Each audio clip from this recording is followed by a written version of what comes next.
محترم ناظرین، کیا آپ جانتے ہیں کہ اپنے مرحومین کے نام پر قربانی کرنا کیسا ہے؟ یا حضور اکرم صلی اللہ علیہ وسلم کے نام، یا ازواج مطہرات کے نام، یا اپنے بچوں اور بیویوں کے نام پر قربانی کرنا، یا پھر اپنے ہی نام پر قربانی کرنا زیادہ ضروری ہے، جبکہ میرے اوپر قربانی واجب ہو چکی ہے؟ تو سب سے پہلے قربانی کس کے نام پر کی جائے گی، کس کو مقدم رکھا جائے گا، اور کہاں ہم غلطی کر رہے ہیں؟ دوستو، آج ہم قربانی تو کر رہے ہیں، لیکن افسوس اس بات کا ہے کہ ہم میں سے اکثر لوگ قربانی کے اہم مسائل سے ناواقف ہیں، اور اسی لا علمی کی وجہ سے ہم بہت بڑے نقصان کا سامنا کر رہے ہیں۔ ایسا نقصان جو ہمیں اس وقت تو محسوس نہیں ہوتا، لیکن اللہ کے سامنے کھڑے ہونے کے دن ہمیں پچھتاوے میں ڈال سکتا ہے۔ ذرا سوچئے تو صحیح، اگر میرے اوپر قربانی واجب ہے اور میں اپنی طرف سے قربانی کرنے کے بجائے اپنے مرحوم والدین کے نام پر قربانی کر رہا ہوں، یا اپنی بیوی بچوں کے نام پر، یا پھر نبی کریم صلی اللہ علیہ وسلم کے نام پر، یا ازواج مطہرات کے نام پر قربانی کر رہا ہوں، تو کیا میں صحیح کر رہا ہوں؟ یا کہیں ایسا تو نہیں کہ میں ایک بہت بڑی ذمہ داری کو چھوڑ کر صرف جذبات میں بہہ رہا ہوں؟ میرے عزیزو، یہی وہ نقطہ ہے جہاں بہت سے لوگ دھوکہ کھا جاتے ہیں۔ ہم سمجھتے ہیں کہ شاید ہم بہت بڑا ثواب کما رہے ہیں، لیکن حقیقت اس کے برعکس بھی ہو سکتی ہے، کیونکہ دین صرف جذبات کا نام نہیں بلکہ اصول اور حکم کا نام ہے۔ قرآن ہمیں بار بار متوجہ کرتا ہے کہ اللہ کے احکام کو سمجھو اور ان پر صحیح طریقے سے عمل کرو۔ اللہ تبارک و تعالی فرماتا ہے کہ نہ ان کا گوشت اللہ تک پہنچتا ہے، نہ ان کا خون، بلکہ تمہارا تقوی اللہ تک پہنچتا ہے۔ اب ذرا اپنے دل پر ہاتھ رکھ کر سوچئے، اگر ہم اپنی بنیادی ذمہ داری ہی پوری نہ کریں تو ہمارا تقوی کہاں جائے گا، اور ہماری قربانی کس درجے میں قبول ہوگی؟ میرے بھائیوں اور بہنوں، آج ضرورت اس بات کی ہے کہ ہم جذبات کے ساتھ ساتھ علم کو بھی اپنائیں، کیونکہ شیطان ہمیں اکثر نیکی کے نام پر بھی دھوکہ دیتا ہے۔ وہ ہمیں ایسے راستے پر ڈال دیتا ہے جہاں ہم سمجھتے ہیں کہ ہم صحیح کر رہے ہیں، لیکن حقیقت میں ہم ایک اہم فرض کو چھوڑ رہے ہوتے ہیں۔ آج کے اس پہلے حصے میں ہم آپ کے دل میں یہ سوال پیدا کرنا چاہتے ہیں کہ اصل ترجیح کیا ہونی چاہیے؟ کیا اپنی واجب قربانی کو چھوڑ کر دوسروں کے نام پر کرنا درست ہے، یا پہلے اپنی ذمہ داری کو ادا کرنا ضروری ہے؟ یہ وہ سوال ہے جس کا واضح اور مضبوط جواب ہم آپ کو قرآن و حدیث کی روشنی میں دیں گے، ایسے دلائل کے ساتھ جو آپ کے دل کو مطمئن بھی کریں گے اور آپ کی زندگی کا رخ بھی بدل دیں گے۔ تو دوستو، اصل حقیقت کو پوری وضاحت کے ساتھ سن لیجئے تاکہ کوئی شک باقی نہ رہے۔ سب سے پہلی اور بنیادی بات یہ ہے کہ اگر آپ صاحب نصاب ہیں، یعنی آپ پر قربانی واجب ہو چکی ہے، تو سب سے پہلے قربانی آپ کے اوپر یعنی اپنے نام پر ہی لازم ہے۔ اسے چھوڑ کر کسی اور کے نام پر قربانی کرنا آپ کی ذمہ داری کو ادا نہیں کرے گا۔ فقہاء کرام نے واضح طور پر لکھا ہے کہ واجب عبادات اپنی ذات سے متعلق ہوتی ہے، اسے کسی اور کی طرف منتقل نہیں کیا جا سکتا جب تک وہ ادا نہ کی جائے۔ اسی لیے اگر کوئی شخص اپنی واجب قربانی چھوڑ کر صرف اپنے مرحومین یا والدین یا بیوی بچوں یا کسی اور کے نام پر قربانی کر دیتا ہے تو اس کی اپنی واجب قربانی ادا نہیں ہوگی۔ قرآن کریم ہمیں اصول سکھاتا ہے کہ ہر انسان اپنے عمل کا خود ذمہ دار ہے۔ اللہ تعالیٰ فرماتا ہے وَأَن لَيْسَ لِلْإِنسَانِ إِلَّا مَا سَعَىٰ، یعنی انسان کو وہی ملتا ہے جس کی وہ کوشش کرتا ہے۔ اور ایک جگہ ارشاد ہے لَن يَنَالَ اللَّهُ لُحُومُهَا وَلَا دِمَاؤُهَا وَلَٰكِن يَنَالُهُ التَّقْوَىٰ مِنكُمْ، یعنی نہ گوشت اللہ تک پہنچتا ہے نہ خون، بلکہ تمہارا تقوی پہنچتا ہے۔ اب اگر تقوی یہ ہے کہ اللہ کے حکم کو صحیح طریقے سے پورا کیا جائے تو سب سے پہلے اپنی واجب قربانی ادا کرنا ضروری ہے۔ اب حدیث کی طرف آئیے۔ نبی کریم صلی اللہ علیہ وسلم کا عمل ہمارے لیے سب سے بڑا معیار ہے۔ آپ صلی اللہ علیہ وسلم نے 2 مینڈے قربان کیے، ایک اپنی طرف سے اور اپنے گھر والوں کی طرف سے، اور ایک اپنی امت کے ان لوگوں کے طرف سے جو قربانی نہ کر سکے۔ اس حدیث سے واضح ہوتا ہے کہ آپ صلی اللہ علیہ وسلم نے سب سے پہلے اپنی طرف سے قربانی ادا کی، پھر دوسروں کے لیے بھی کی۔ اس سے ہمیں یہی سبق ملتا ہے کہ اپنی ذمہ داری پہلے، پھر دوسروں کے لیے نیکی۔ اب ہم ایک اہم سوال کہ کیا مرحومین یا والدین کے نام پر قربانی جائز ہے؟ تو اس کا جواب یہ ہے کہ ہاں جائز ہے، لیکن شرط یہ ہے کہ اپنی واجب قربانی ادا کرنے کے بعد اگر استطاعت ہو تو مرحومین کے ایصال ثواب کے لیے الگ قربانی کی جا سکتی ہے۔ یہ ایک نفلی عمل ہے اور باعث ثواب ہے۔ اسی طرح والدین کے نام پر بھی کیا جا سکتا ہے اور اس سے ان کو ثواب پہنچتا ہے، لیکن یہ سب اپنی فرض یا واجب قربانی کے بعد ہوگا، نہ کہ اس کے بدلے میں۔ اب حضور صلی اللہ علیہ وسلم کے نام پر قربانی کرنے کی بات کی جائے تو بعض لوگ محبت میں ایسا کرتے ہیں، لیکن یاد رکھیں کہ آپ صلی اللہ علیہ وسلم نے خود اپنی طرف سے اور اپنی امت کی طرف سے قربانی کر کے ہمیں یہ راستہ دکھا دیا۔ اسی لیے بہتر یہی ہے کہ ہم اپنی طرف سے قربانی کریں اور آپ صلی اللہ علیہ وسلم پر درود و سلام بھیجیں اور آپ کی سنت پر عمل کریں، یہی سب سے بڑی محبت ہے۔ اسی طرح ازواج مطہرات کے نام پر قربانی کرنا بھی نفلی طور پر ممکن ہے، لیکن یہ کوئی لازم یا ضروری عمل نہیں ہے۔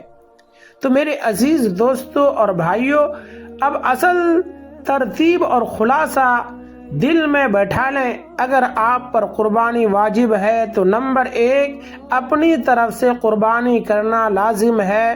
نمبر 2 اگر استطاعت ہو تو اپنے اہل خانہ کو بھی شامل کر سکتے ہیں۔ نمبر 3 اگر مزید وسعت ہو تو مرحومین، والدین یا دیگر کے نام پر نفلی قربانی کر سکتے ہیں۔ یہی درست طریقہ ہے، یہی شریعت کا حکم ہے۔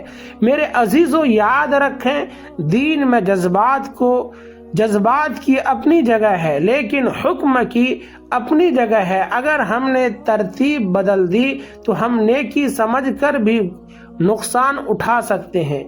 اسی لیے اس بار قربانی سے پہلے اپنی نیت کو درست کریں، اپنی ذمہ داری کو پہچانیں اور پھر دوسروں کے لیے بھی خیر کا دروازہ کھولیں۔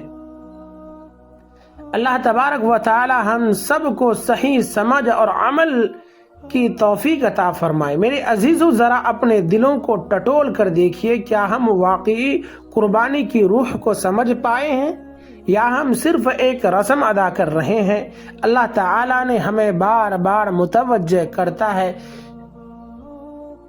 کہ اس کے احکام کو ہلکا نہ لو۔ ارشاد باری تعالی ہے یا ایھا الذین آمنوا اطیعوا اللہ واطیعوا الرسول، یعنی اے ایمان والو اللہ کی اطاعت کرو اور رسول اللہ صلی اللہ علیہ وسلم کی اطاعت کرو۔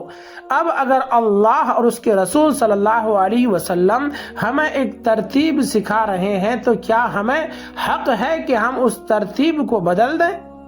کیا ہم اپنے جذبات کو اللہ کے حکم پر مقدم کر سکتے ہیں؟ ہرگز نہیں۔ یہی وہ مقام ہے جہاں بندے کی سچی آزمائش ہوتی ہے۔ سوچئے وہ دن جب آپ اللہ کے سامنے کھڑے ہوں گے اور آپ سے پوچھا جائے گا کہ جب میں نے تم پر قربانی واجب کی تھی تو تم نے کیا کیا؟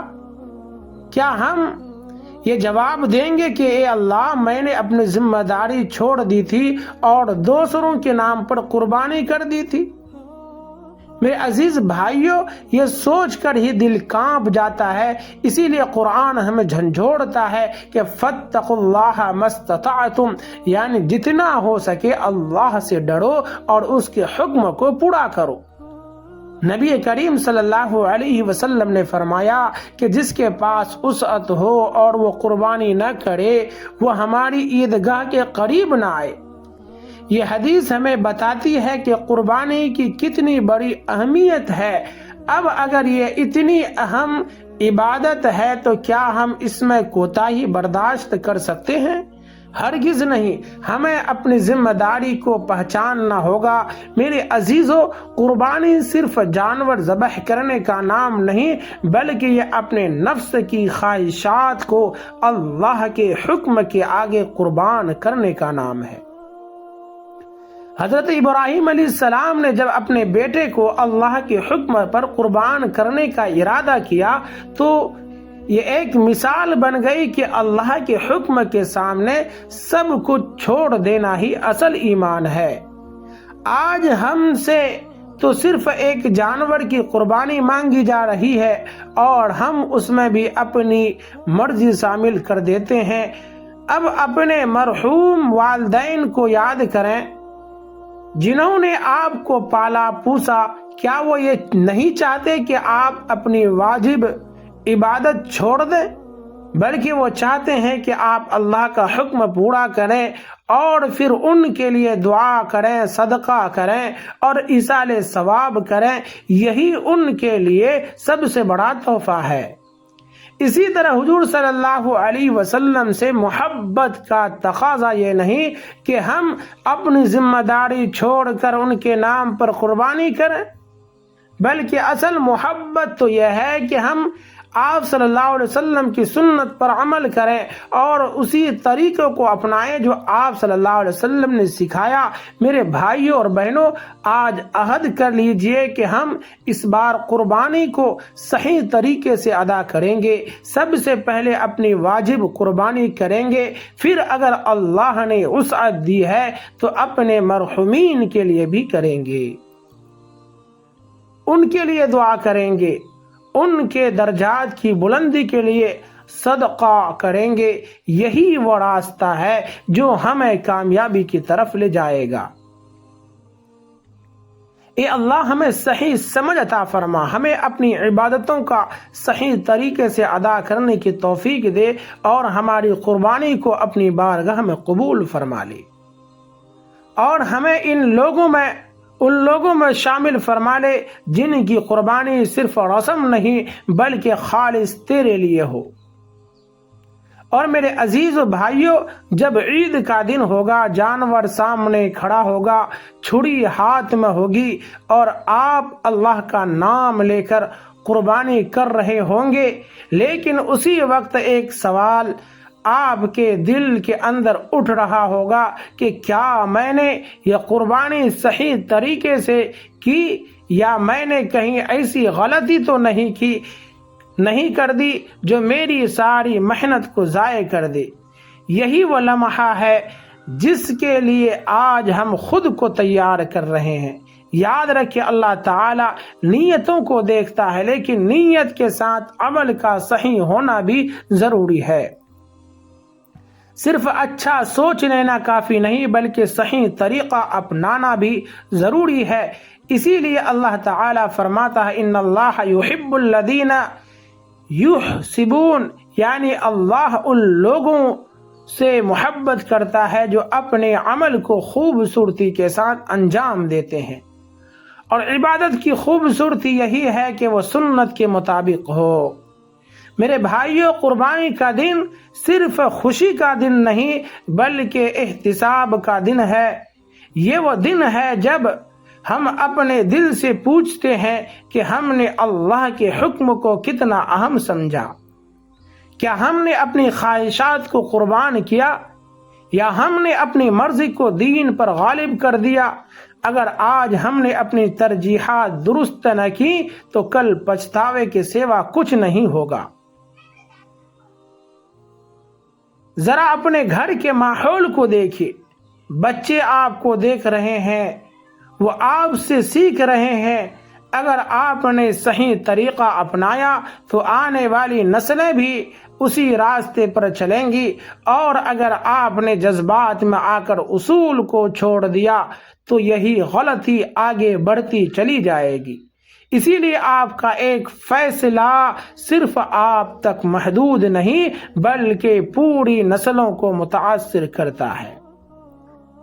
اور ایک بات ہمیشہ یاد رکھیں، جب آپ اپنی طرف سے قربانی کرتے ہیں تو آپ دراصل اللہ کے حکم کو پورا کر رہے ہوتے ہیں، اور جب آپ اپنے مرحومین کے لیے نیکی کرتے ہیں تو آپ ان کے لیے روشنی بھیج رہے ہیں،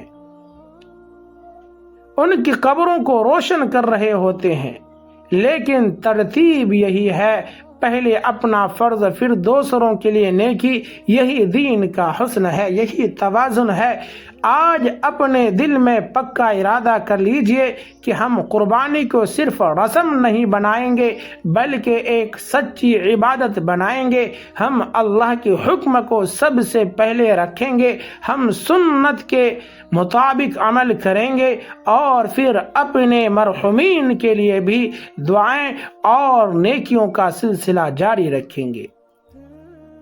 اور آخر میں اپنے رب سے یہ دعا مانگیں کہ اے اللہ، اگر ہم نے کبھی لا علمی میں کوئی غلطی کی ہے تو ہمیں معاف فرما، ہمیں صحیح سمجھ عطا فرما، ہمیں اپنی عبادتوں کو درست طریقے سے ادا کرنے کی توفیق دے، اور ہماری قربانی کو اپنے دربار میں قبول فرما، اور ہمیں ان لوگوں میں شامل فرما جن کے بارے میں تو راضی ہو جائے۔ آمین ثم آمین۔